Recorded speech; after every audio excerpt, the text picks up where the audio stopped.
Welcome to EPG Patashala.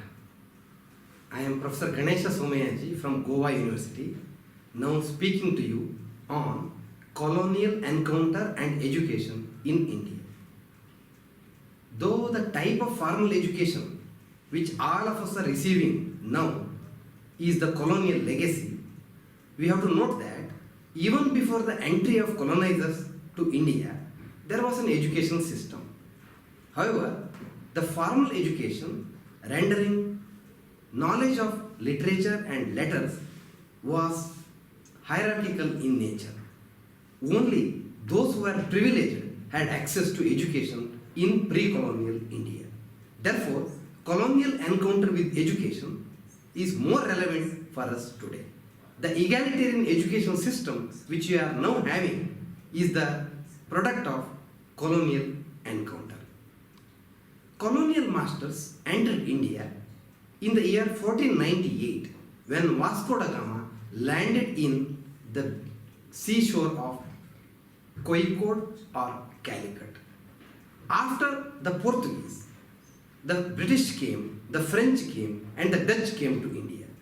Due to political reorganization of India over the years, the Dutch were totally banished from India and the British became the sole masters of the major geographical area of India, and the Portuguese and the French were reduced to small power pockets in South India. Therefore, what we are going to present to you now is major ideas on the British educational encounter, and then we will make brief comments on the Portuguese and the French colonial encounters.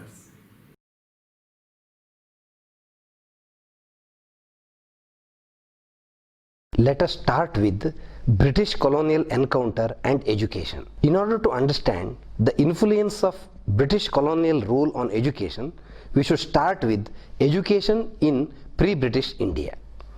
While commenting on the social background of education in his analysis of education in colonial India, Desai observed, I quote, "Pre-British Indian society, which had been existing for centuries, was therefore not without any scientific culture. It lived by agriculture and handicrafts, which presupposed such sciences as astronomy, agronomy, mathematics. Pre-British Indian society also possessed the science of medicine. Since pre-British Indian society stood at a low level of economic development, the amount of scientific knowledge it had attained and accumulated was small," unquote Desai. In his analysis, Desai dismisses two misconceptions regarding the nature of pre-British Indian culture. One is national chauvinist claim of Arya Samaj, and the other is the British ethnocentric judgment on the Indian culture. The Arya Samaj idealized India's past even to the extent of claiming that all knowledge, scientific, social and spiritual, was achieved by the Aryans and they immortalized in the Vedas. The Arya Samaj claimed that all modern scientific and technological knowledge is hidden in the Vedas only if one knew how to interpret it appropriately. Such a claim, Desai observed, shows only the ignorance of the proponents of the socio-historical conditioning of any knowledge. The latter viewpoint, held by Macaulay and others, suffered from a misconception of the contrary nature. Macaulay contemptuously dismissed all Indian culture as a colossal mass of unadulterated superstition. However, in British India, education among the Hindus was determined by the caste positioning of an individual.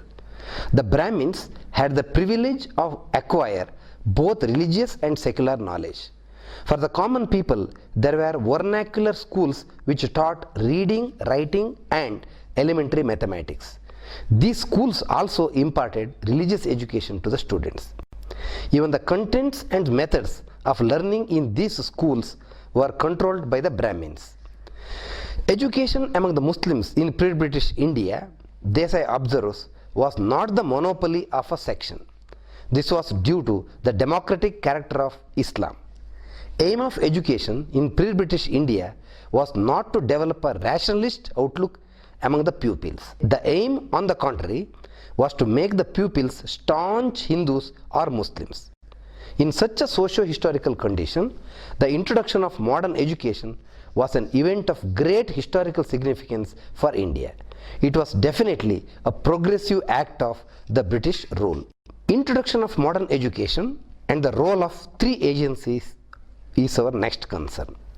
In Desai's view, there were three agencies that were responsible for the spread of modern education in India: the foreign Christian missionaries, the British government, and the progressive Indians. The missionary efforts at introducing modern education were the results of their proselytizing spirit. The missionaries were among the pioneers of modern education in India. While imparting modern secular education, the educational institutions started by them also gave religious instruction in Christianity. While the overwhelming majority of the students who attended these institutions imbibed modern education, a very small fraction of them became Christians. Desai concludes on their efforts. The British government was the principal agent in disseminating modern education in India. In spite of the criticisms leveled against colonial education for its distortions of Indian educational system, the fact remains that Britain, by spreading modern education in India, liberal and technical, even due to its own needs, objectively played a progressive role. The introduction of modern education in India was primarily motivated by the political, administrative, and economic needs of British in India. The expanding empire in India and the expanding trade in India necessitated a large pool of educated manpower well versed in English. Considered as instrumentalist version by later analysts like Kumar, we also find such views in Desai's analysis of the reasons for the introduction of English education for Indians, when he wrote, "These education institutions provided clerks for the government and commercial offices, lawyers versed in the structure and processes of the new legal system, doctors trained in the modern medicine, and technicians and teachers." Desai recognizes another motivation for the introduction of English education in India, which is the Anglicizing program suggested by some enlightened Britishers. They were convinced that the British culture was the best and the most liberal in the world, and if India and other colonies and later on the entire world were anglicized culturally, it would pave for the political unification of the world. To get an idea of such a sentiment, we may refer to the views of Macaulay in his famous Minutes dated 2nd February 1835, in which he wrote, "Form a class who may be interpreters between us and the millions whom we govern. A class of persons, Indians in blood and color, but English in tastes, in opinions, in morals, and in intellect. To what class we may leave it, to refine the vernacular dialects of the country, to enrich those dialects with terms of science borrowed from the Western nomenclature, and to render them by degrees fit vehicles for conveying knowledge to the great mass of the population." Unquote Macaulay. While the idea that the British modern education to train clerks has wide currency, Kumar considered it as theoretically feeble and historically untenable.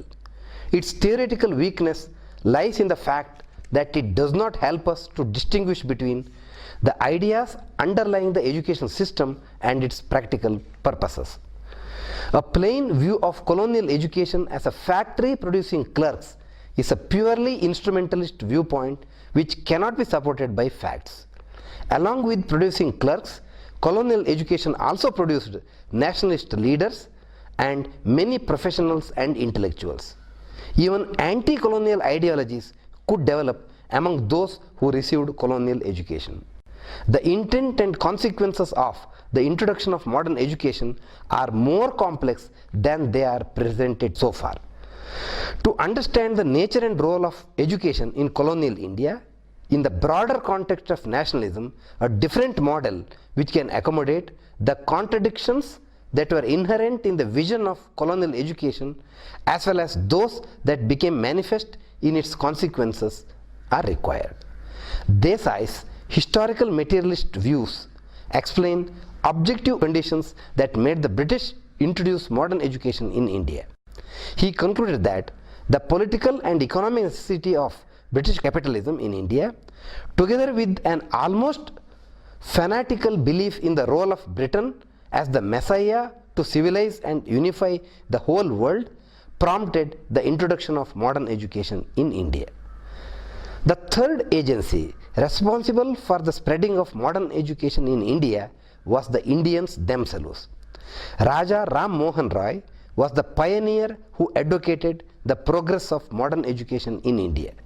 Subsequently, various organizations like Brahmo Samaj, Arya Samaj and the Ramakrishna Mission and individuals like Chiplunkar, Gokhale, Malaviya, Gandhi and others worked towards establishment of educational institutions for both men and women, imparting modern education throughout the country. We will now go to the Portuguese colonial encounter and education. The Portuguese ruled Goa, Daman and Diu until 19 December 1961. Varde describes the developments in the field of education in Goa during the various phases of Portuguese rule and then proceeds to comment on the major developments in the field of education. From year 1510 to 1778, Afonso de Albuquerque visualized for Goa a new mixed society which he endeavored by encouraging marriages between Europeans and Goans. He set up schools mainly to train natives for government services. However, these schools did not flourish, and within 10 years of the conquest of Goa, public education in Goa was entirely in the hands of church, and later on the control passed on to the heads of religious societies. The educational institutions opened and run by the Jesuits, Franciscan friars, Dominican friars, Carmelites and Augustinian monks provided scholastic education for centuries.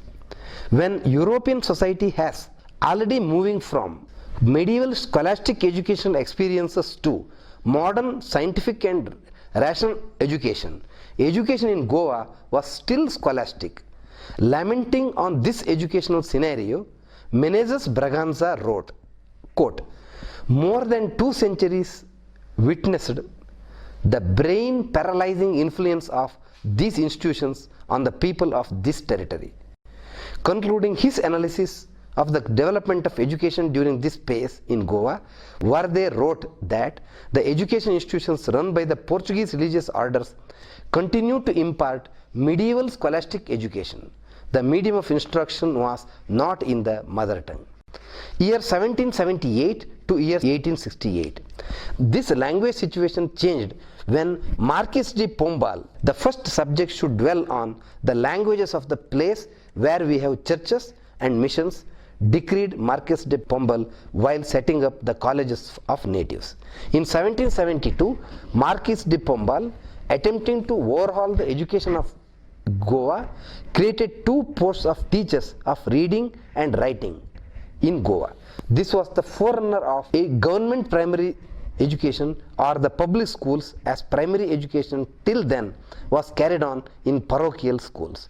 But after Pombal, the governor Viga Cabral, on the pretext of poor attendance and inefficiency, discontinued the public school system and primary education was reverted to the parochial schools. As a result of this policy, public education was in doldrums. Governor de Manuel de Camara in 1823 writes of the disastrous effects of the policy. Public instruction here borders on nothingness. In a population of 2,60,000, not a single education institution can be traced. Very little was done in the field of education till 1836, when a new education policy was introduced in Portugal and extended to Goa and other colonies. The provisions of the policy were actually implemented in Goa only in 1841.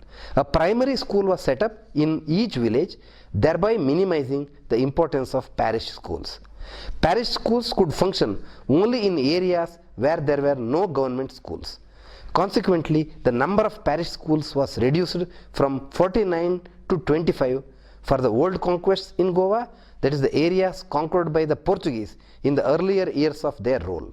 The new conquest, that is the areas conquered later by the Portuguese when their missionary zeal had tapered, also benefited as 6 Portuguese primary schools were established during this period, and they exempted non-Christians from religious instruction. The decrees of 1844 and 1845 encouraged privately sponsored institutions of primary education in Goa, and by 1869 there were 112 primary schools. Of these, 37 were government primary schools, whereas 75 were managed by parish schools or by other non-governmental institutions. Only 16 were located in the new conquest Goa.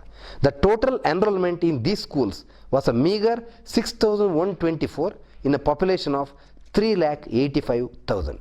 Year 1869 to year 1911 constituted another phase. Various educational decrees passed from time to time from 1869 to 1910 shaped the structure of primary education. According to the reforms introduced by Ferreira do Amaral, primary education was imparted in 2 stages: elementary or the first stage and complementary or the second stage. The complementary stage comprised speaking, reading and writing in Portuguese, the 4 fundamental rules of arithmetic with integers and fractions, principles of metric and decimal system along with those of the Indian systems of weights and measures, principles of linear drawing, and principles of ethics and Christian doctrine for Catholics. For girls, the elementary stage comprised also needlework. The complementary stage comprised reading, recitation of prose and poetry, handwriting and exercise in writing, elementary arithmetic and geometry and their most simple and usual applications, grammar and exercises in Portuguese language, legal and usual systems of weights and measures, elements of chronology, geography and history of Portugal, linear drawing and its usual applications, elementary knowledge of agriculture, ethics and sacred history, and general duties and rights of citizens. In addition to these subjects, girls were taught duties of mother in a family, needlework, embroidery and so on. Not only that, the subsequent decrees introduced reforms in the structure and content of primary education, they also prescribed general norms for the furniture and buildings. The decrees provided for instituting teachers training courses also. Developments in the field of higher education. Higher education in Goa outside the theological field can be traced back to 2 institutions, a School of Mathematics and Military and the Medical College of Nova Goa. Their existence in these historical times shows that the scientific preoccupation was not unknown to the Portuguese colonizers. The establishment of the former was the outcome of the pressing needs of the defense of the colony. Initially started as a military academy, the institute was later transformed as the School of Mathematics and Military. However, the school had a short span of life. In 1871, after the military rebellion of Marcella, the army of the Portuguese possessions in India was disbanded, and consequently the military school was abolished and the Professional Institute of Nova Goa was created in its place. The establishment of medical education is another landmark in the history of education in Goa and also India. Medical education in Goa started in the early 18th century in the Royal Hospital at the old city of Goa. In 1842, medical education was radically changed with the formal creation of the Escola Medico Chirurgica de Nova Goa. It was planned by the chief physician Marcus Cesario Rodrigues Moacho, degree holder of the Medical School of the Lisbon and Doctor of Medicine of the University of Louvain in Belgium. The course received the assent of the Governor Count of Antas by Portarias, dated the 5th of November 1842. This was the first medical school in the whole of Asia. The duration of the course was 4 years. The medical school continued until liberation and renamed as Goa Medical College after liberation. Technical and professional education entered late. In the year 1871, the Professional Institute of Nova Goa was created in the place of the old school of mathematics and military, which had by then been abolished. The institute provided training in the branches of agriculture, industry and commerce. It was observed that the attempts at technical and professional education in Goa were not successful till the end of the monarchy. By the end of monarchy, academic year 1910-1911, and the setting up of the republic, there were in all 105 government primary schools in the whole of the territory of Goa, Daman, Dadra and Nagar Haveli and Diu. There were 88 Portuguese schools, 71 for boys and 17 for girls, 7 Marathi schools and 10 Gujarati schools. However, this scenario changed during the Republican regime until liberation in 1961. Let us have a brief look into French colonial education. It is an Enlightenment perspective on education. Before French colonialism, the ancient rulers of Puducherry, like the Pallavas and later the Cholas, encouraged Vedic learning through the endowment of lands and villages. There have been numerous inscriptions which speak of endowment specifically provided for the pursuit of Vedic studies. Popular education was also taught in temples and other places. This education consisted of recitations and expositions of the Ramayana, the Mahabharata and the Puranas. Higher education was also pursued through denominational learning of the scriptures and was taught in matas and temples. Early French colonial education. Like the British and the Portuguese, the French too tried to replace traditional education in India with that of Western education. Despite its homogeneity, the education imparted by different colonial powers varied depending on the objectives of each colonizing power and based on local conditions. The French colonial education system was different from that of the Portuguese and British. The education system practiced in the colonies was similar to that which was prevalent in France. Infused with the ideas of equality, liberty and fraternity, the French education system was much enlightened when compared to that of the British. These values of the French Revolution were also reflected in the education system in the French colonies in India. Though the French colonizers were as rigid as British when it came to administration, in matters of education, the natives were granted various privileges. Western education was introduced in colonies like Puducherry in a series of stages. French colonial education in the 18th century. Though the French occupied Pondicherry in 1674, for nearly a century and a half, the colonizers were focused on consolidating their hold over their territory. It was only in 1815 that the French colonization was established in Pondicherry. So, during the earlier centuries of their rule, the French were not very serious about transplanting French education in India. Nevertheless, French education gradually began making its presence felt in the colonies. For example, in 1703, the Jesuits opened a few schools in Pondicherry for the children of the colonies, that is the European residents and the settlements. These schools catered to the needs of the European settlers in various parts of India and elsewhere, but had very little to do with the education of natives. They were meant only to train and educate their own men to take up the priestly career. The 20th century also saw the beginning of modern education in Pondicherry with separate classes, standards, prescribed syllabi and curricula, examinations, timetables, promotions, detentions, etc. These schools run by the missionaries were however found inadequate to meet the needs of the settlement. The 18th century also saw the colonizers taking various initiatives to enhance the education of the girl child. Some convents of indigenous sisters were started by Jesuit fathers. The missionaries also tried to start schools for native girls. This is a commendable effort given that native girls were seldom allowed to even leave their homes after they attained puberty. Two prominent educational institutions were established in Pondicherry in the 18th century.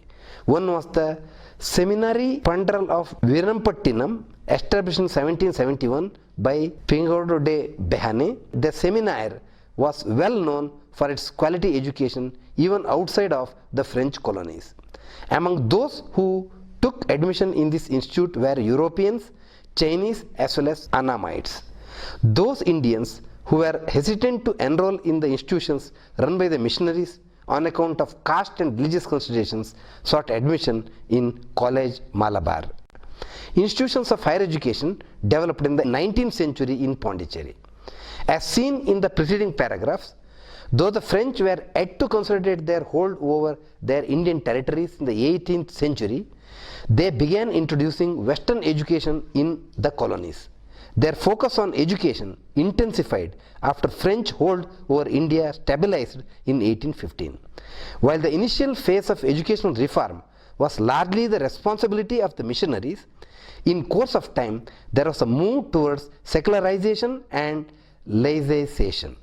The 19th century saw the introduction of professional education in French India. The French started the School of Law and the School of Medicine in Pondicherry. As far as the law course was concerned, Hindu law and Mohammedan law continued to be taught as a special subject, though Roman law and administrative law were included in the curriculum. The French administration also tried to make education compulsory for all who lived in the colonies, but this policy remained only on paper.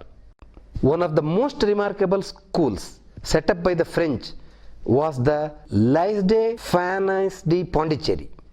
It is the oldest secondary school in the erstwhile French colonial empire. It offered schooling from nursery to senior secondary. The school also offered occasional stream comprising of the electrical technology and office work. Incidentally, when the French left Pondicherry, this school was not transferred to India. In this module, we have discussed the impact of colonial encounter on refining and changing Indian educational system. Though formal and informal, both religious and secular education existed in pre-colonial India, that education was not accessible to all sections of Indian society. Educational prerogatives were hierarchical in nature. Opening of education opportunities for all sections of society started only with the advent of colonial education. Though by colonial education, more or less we speak only of British colonial encounter, in this module we had discussed the influence of other two colonial masters also on the educational system. They are the Portuguese in Goa and the French in Pondicherry. We have discussed in this module the role played by three agencies in bringing about educational transformation in India. First are the Christian missionaries, the second constitute the colonial administrators, and third are the enlightened Indians.